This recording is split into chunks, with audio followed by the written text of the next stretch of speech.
अच्छा जी, तो आज हम लोग बायो एनर्जेटिक्स की एमसीक्यू सॉल्व करेंगे। किताबें आप सब लोग अपनी अपनी बंद कर दें। और बायो एनर्जेटिक्स की एमसीक्यूज में चूँकि हमारे पास जो टॉपिक है वो respiration of protein and carbohydrates है, तो उन्हीं 3 टॉपिक्स की एमसीक्यू मैंने बनाए हैं और एड़ी चोटी का मैंने जोर लगा लिया, मगर एमसीक्यू बनाना बड़ा मुश्किल काम है। तो हम लोग पहला MCQ, question number 1, what is the primary source from which energy during cellular respiration is achieved? Primary source जिससे लिविंग ऑर्गेनिज्म एनर्जी हासिल करते हैं, एनर्जी अचीव करते हैं, वो क्या है? A oxygen, B glucose, C water या डी कार्बन डाइऑक्साइड? क्या आंसर होगा? ये आगे वाले फैन बंद कर दूं? एसी चली गया है ताकि थोड़ी देर में हमारी स्क्रीन हिलना बंद करे कुछ।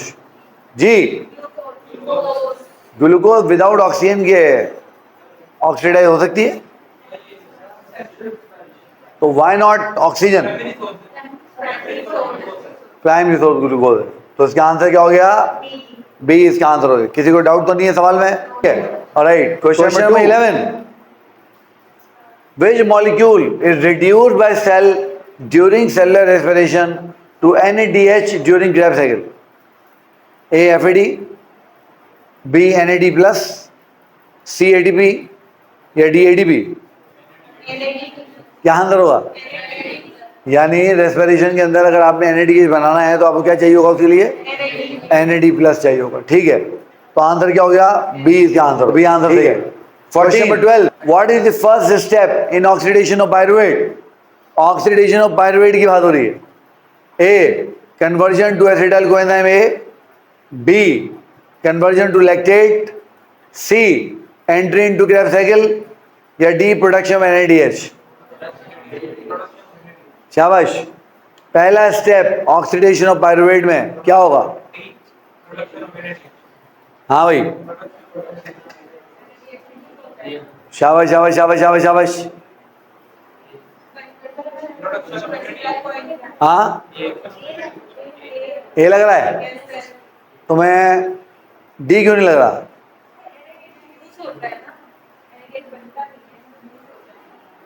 इसमें जब आप एसिटाइल कोएंजाइम में बनाते हैं पायरुवेट से, तो NADH बनाते हो भाई, यूज थोड़ी करते हो। यूज करते हो जब लैक्टिक एसिड या इथेनॉल बना रहे हो। यूज करते हो जब लैक्टिक एसिड या इथेनॉल बना रहे हो तो तब यूज करते हो। पहले क्या कर? हाँ, क्या लगता है भाई? याद करो, अगर तुमने पायरुवेट को एसिटाइल कोएंजाइम में बनाना है तो तुम्हें क्या क्या करना चाहिए था? नंबर 1, तुम इसको ऑक्सीडाइज करते हो, इसमें से हाइड्रोजन निकालते हो, क्या बन जाता है? NADH। फिर क्या करते हो? इसके अंदर से डीकार्बोक्सिलेशन करते हो, कार्बन डाइऑक्साइड निकालते हो, डालते क्या उसके अंदर? Coenzyme A. क्या बन जाता तुम्हारा? एसिटाइल कोएंजाइम ए। तो जवाब क्या होना चाहिए? ए या डी? जल्दी बताओ। ए जवाब होगा ना, क्योंकि जब हम पायरुवेट को ऑक्सीडाइज कर रहे हैं तो इसका मतलब क्या है? हम उसकी ऑक्सीडेशन करेंगे, क्रैब साइकिल में ले जाके उसकी ऑक्सीडेशन करके बहुत सारा NAD और FAD बनाएंगे, और फिर उस FAD को इलेक्ट्रॉन ट्रांसपोर्ट चेन में ले जाके उससे एनर्जी जनरेट करेंगे। तो अगर आपने ऑक्सीडेशन करवानी है पायरुवेट की, तो आपको उसको पहले एसिटाइल कोएंजाइम ए में कन्वर्ट करना पड़ेगा, फिर जो भी होगा, जो भी होना है। हाँ, ये बात सही है कि ये एसिटाइल कोएंजाइम ए बनाने के दौरान ये प्रोसेस हो रहा है, तो पहले उसको एसिटाइल कोएंजाइम ए में कन्वर्ट करेंगे, फिर वो जो भी होगा वो होगा। Question number 23, when protein enters in cellular respiration they enter as? ओहो, ये बड़ा खतरनाक सवाल आ गया। ये वो सवाल आ गया, प्रोटीन को और लिपिड को से कंबाइन करो। तो जब प्रोटीन सेलुलर रेस्पिरेशन में एंटर होती हैं तो किस फॉर्म में एंटर होती हैं? ए ग्लूकोज की फॉर्म में, बी अमीनो एसिड्स की फॉर्म में, सी एसिटाइल कोएंजाइम ए की फॉर्म में, या डी पायरुवेट की फॉर्म में?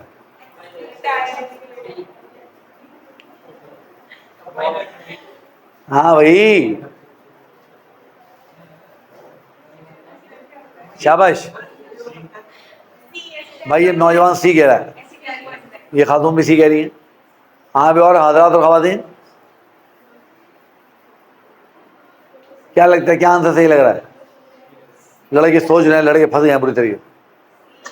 हाँ भाई, ये खवातीन जो पीछे बैठी हुई हैं, क्या लग रहा है? जस्टिफाई करना पड़ेगा। सी क्यों? सी बोल रहे हो तो जस्टिफाई करना पड़ेगा। हाँ क्यों? सी क्यों? तो क्या लगा है? अरे तेरे बड़ा अगर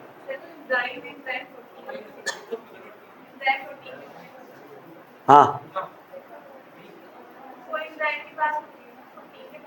नहीं, ये तो बात हो रही है कि when protein enters in respiration, तुम्हारे पास फैट भी खत्म हो गया, ग्लूकोज भी खत्म हो गया, अब मजबूरन तुम्हें प्रोटीन बर्न करके एनर्जी जनरेट करनी पड़ रही है। तो जब तुम प्रोटीन को बर्न करके एनर्जी जनरेट करोगे तो प्रोटीन रेस्पिरेशन में कैसे एंटर होंगी? ग्लूकोज बन के एंटर होंगी, अमाइनो बन के एंटर होंगी, एसिटाइल कोए बन के एंटर होंगी, पायरुवेट बन के एंटर होंगी। हाँ, आंसर क्या लग रहा है? Last chance. अरे सी आंसर है इसका। हमने पढ़ा था कि जब अमाइनो एसिड होते हैं तो अमाइनो एसिड के दो पार्ट होते हैं। कौन कौन से दो पार्ट होते हैं? अमाइनो एसिड का एक अमाइन ग्रुप होता है NH2, एक कार्बोक्सिलिक एसिड होता है, बाकी तो उसका रेडिकल ग्रुप होता है ना। अमाइन ग्रुप बन जाता है यूरिया, उसको हम बॉडी से निकाल देते हैं, और ये जो कार्बोक्सिलिक एसिड है ये किसमें कन्वर्ट हो जाता है? एसिडाइल कोएंजाइम A में, और फिर ये क्रैब साइकिल में चला जाता है।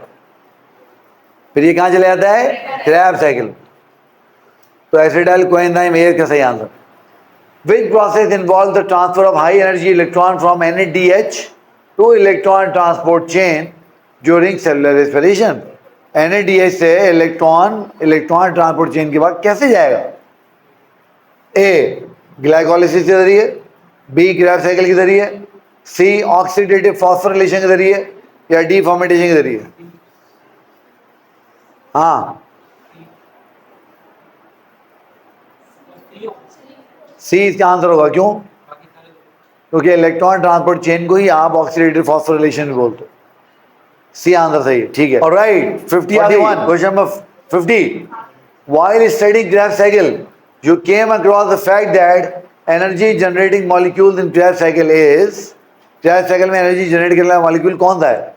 NAD प्लस है, FAD है, एसिटाइल कोएंजाइम A है, या ग्लूकोज? कौन सा है? क्यों? ये क्यों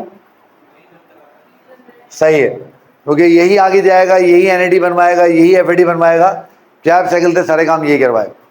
बिल्कुल ठीक। 51, 65। A biologist observe a cell producing ethanol and carbon dioxide. एक बायोलॉजिस्ट ने क्या देखा कि एक सेल कार्बन डाइऑक्साइड और इथेनॉल बना रहा है। Which process is he observed occurring in cell? उसने क्या देखा सेल में क्या हो रहा है? Aerobic respiration, alcoholic fermentation, Krebs cycle, या electron transport chain? Alcoholic fermentation हो रही है, बी आंसर सही, ठीक है। 75। A patient with mitochondrial disorder have reduced ATP production. एक पेशेंट है, उसको माइटोकॉन्ड्रिया का मतलब है उसकी एनर्जी नहीं बन रही है, कम बन रही है बहुत। Which phase of cellular respiration is most affected? कौन सा फेज सबसे ज्यादा अफेक्ट होगा? Electron transport chain, Krebs cycle, glycolysis, या फर्मेंटेशन? कौन सा होगा? इलेक्ट्रॉन ट्रांसपोर्ट चेन नहीं होगा। फिर देखो, फिर क्या बात समझ में आई? ये वही सवाल है जिस पे खड़े होकर बताना है कि सही सवाल गलत।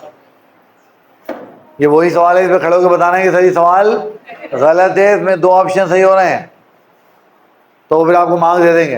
वैसे मैंने भी यहाँ उसको मार्क किया A, हालांकि B भी इसका सही आंसर, बी आंसर ठीक हो गया ना। लास्ट सवाल आज का। Which process is responsible for the production of ketone bodies during starvation? एक आदमी है, वो बिल्कुल बेचारा भूख से मर रहा है, स्टार्वेशन उसको हुई भी है, कैद पड़ा हुआ है, उसकी बॉडी कहाँ से कीटोन बॉडीज बनाएगी?